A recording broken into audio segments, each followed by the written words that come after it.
Il y a plusieurs traditions au Québec, Stéphanie Touga. Il y a la journée du déménagement, il y a les festivals, puis la ministre Duranceau se met toujours dans le pétrin l'été. T'as pas remarqué ça? Puis l'été, je te trouve généreux. Moi, je te dirais 4 saisons par année à se mettre. 4 saisons, c'est un pneu 4 saisons, Mme Duranceau. Je dirais, écoute, en fait, c'est qu'on réussit par moments à l'oublier, fait qu'on se dit il y a une accalmie, elle est peut-être un peu plus sur son X finalement, puis là, hop, là, on va faire jouer l'extrait d'ailleurs.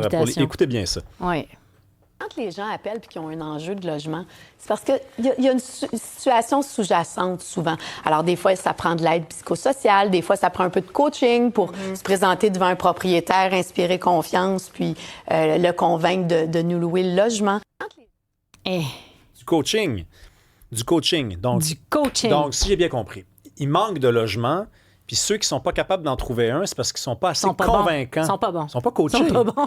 Bien, il manque de logements. Les logements augmentent. Le coût des logements augmente démesurément rapidement. Ne suit absolument pas les revenus, mais le problème, c'est que les gens, dans le fond, sont pas bons, sont pas coachés et probablement qu'ils ont des enjeux sous-jacents. Sous-jacents. Quelle déclaration? En 15 secondes, tu te dis... Mais mon Dieu, elle n'a pas pensé à cette phrase-là avant de la laisser tomber, c'est impossible. Est-ce que chez elle, le soir, en prenant un verre de vin, elle se dit « Ouais, peut-être qu'il va falloir trouver des manières de les accompagner, ces gens-là. Est-ce que du coaching? » Puis là, tu te dis « Ouais, regarde, il a peut-être pensé à ça. » Mais dans la vraie vie, qu'elle se dise qu'elle va dire ça au téléjournal, à heure de grande écoute, des gens qui se retrouvent à la rue, il y a à peu près 2000 ménages au moment où on se parle, de répertorier, là, juste des gens qui ont appelé, levé la main en disant « Moi puis mes enfants, on se trouve pas d'appartement. » Elle se dit pas, ouais, eux, ils vont peut-être recevoir ça comme un coup de poing d'en face. C'est complètement déconnecté de la population, c'est complètement déconnecté des besoins des gens qui sont dans la rue. C'est l'été pour tout le monde. C'est fascinant. Là, mais elle, son été, c'est la période où elle ne peut pas se permettre d'en échapper une. C'est la période du déménagement. Ouais. Là. Elle devrait être prête, mentalement prête. Elle devrait prendre des vacances au mois de juin ou au mois de mai, puis d'arriver, puis de ne pas être en mesure de faire des trucs de même. Puis en parallèle, tu as le Frappru, par exemple, qui disait « Merci au gouvernement de continuer de financer de l'hébergement temporaire. On comprend que c'est un enjeu de société, qu'il faut que tout le monde soit constructif, qu'on participe à la discussion, qu'on trouve des solutions pérennes, pas juste pendant l'été, là, le 1er juillet. La crise du logement, c'est à l'année. Je les ai trouvés bons joueurs, le Frappru, hier. J'ai trouvé qu'ils participaient à la discussion. Puis là, en parallèle, tu vois cette ministre-là dire ça, d'échapper ça dans un contexte, comme je disais, où il y a à peu près 2000 ménages, qui disent qu'ils n'ont pas d'appartement. Puis c'est pas juste qu'ils trouvent pas d'appartement que le taux d'inoccupation est très élevé partout au Québec. Là, c'est pas une affaire de problème de ligne orange à Montréal. C'est un problème de toutes les municipalités du Québec. Oui, il manque d'offres, mais surtout, il y a un enjeu d'abordabilité. On n'a plus de logements qui sont adaptés aux familles de la classe moyenne. La classe moyenne est tend à disparaître, puis on le voit juste dans un des aspects de notre économie, puis c'est l'habitation. OK, balles courbes. Moi, j'aime ça quand des fois, Jean-François Lisée, il m'a appris à envoyer des balles courbes. Donc, tu l'attends quelque part, puis là, il t'envoie un autre argument, tu fais, mon Dieu. Est-ce que ça se peut qu'elle ait un peu raison?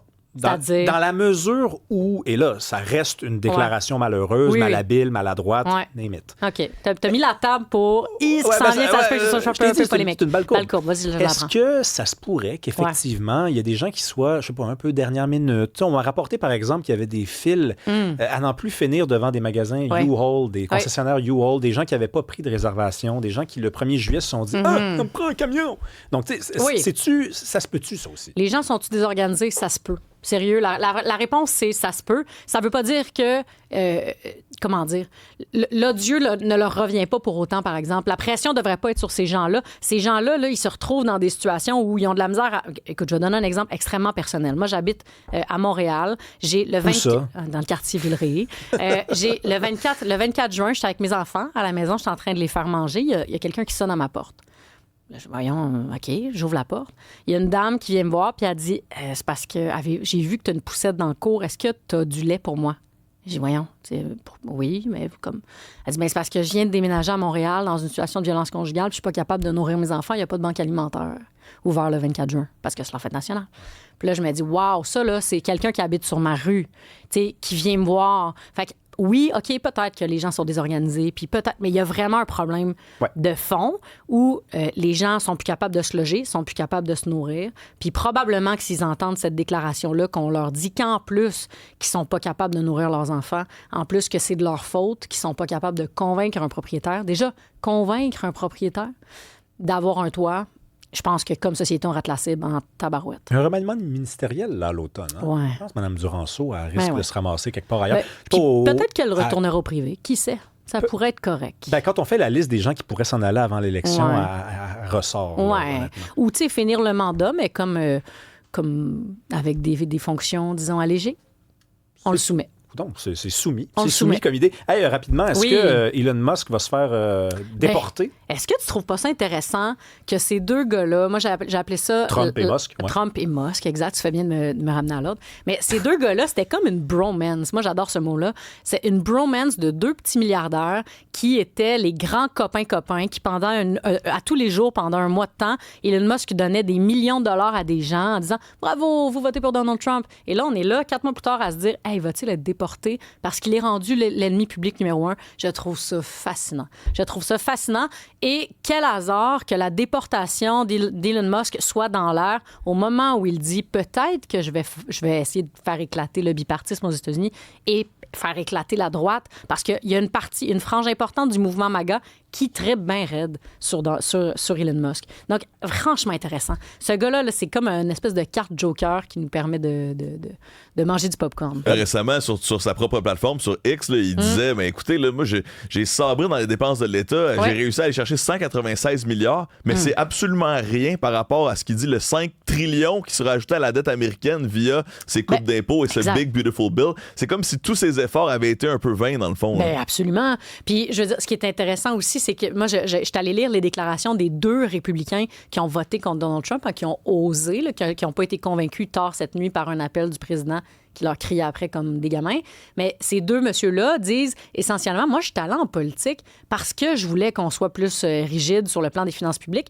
Et là, je suis derrière Donald Trump, le gars qui est censé être le gars de la droiture économique. And yet, en bon français, on augmente la dette de manière considérable, puis on donne des cadeaux aux gens qui n'en ont pas besoin, c'est-à-dire les plus riches. Donc, franchement, ça va être intéressant. Mais pour revenir sur on n'y a personne de psychologue ici. Là. Non. Toi, tu n'es pas psychologue. Non, j'aimerais bien, mais j'ai vraiment pas assez d'études pour ça. J'ai un bac en com. On n'a pas de psychologue non plus en arrière David. Non, personne n'est un psychologue ici, mais ça prend pas un diplôme en psychologie pour savoir que tu prends les deux plus grands égos de la Terre. Ouais. T'es fait travailler ensemble. Ouais. On leur donnait 1 mois, mais ça a marché 4 mois. Merci Stéphanie Touga. On s'en reparle. Bientôt. Salut.